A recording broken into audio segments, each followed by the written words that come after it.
Ayun nga po mga kalingap, no? Napakaswerte nga po ni Fiancé. Grabe yung mga sponsor po niya, nagbibigay ng 10,000, 27, 5K. Aba, napakaswerte.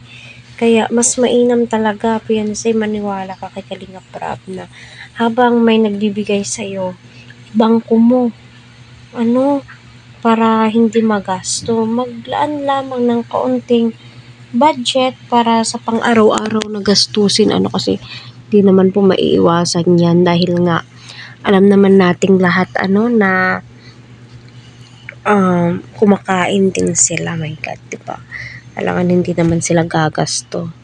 At alam naman po natin na sinabi ni Eds na may passport na daw si si Fiancé. Napakaswerte nila kasi gagala sila sa Hong Kong. Napakaswerte at sabi nga ni Edo na isasama kita. O, diba? Road to forever na ba to, mga ka-EDC? Ramdam nyo na ba na tila'y seryoso na nga po itong si Edo kay Fiancé?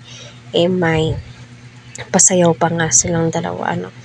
Kumanta pa itong si Eds ng Closer You and I, diba? Napakaswerte mo, Fiancé, sa totoo lang na andyan si Kalingap Edo, Kalingap Rab, yung mga key voice na nag-e-effort sa inyo, diba? Kaya pagpalain kayo ng Panginoon, diba? At kung paano tayo noon, huwag magbabago at huwag lalaki ang ulo. At alam ko naman na itong si Fiancé ay may isang salita at syempre, andyan din yung magulang niya na palaging umaalalay kay Fiancé at nagbibigay ng mga advices. At ngayon naman po, kung matutuloy yung pa-Hong Kong nila, syempre, Palawan muna bago Hong Kong, diba?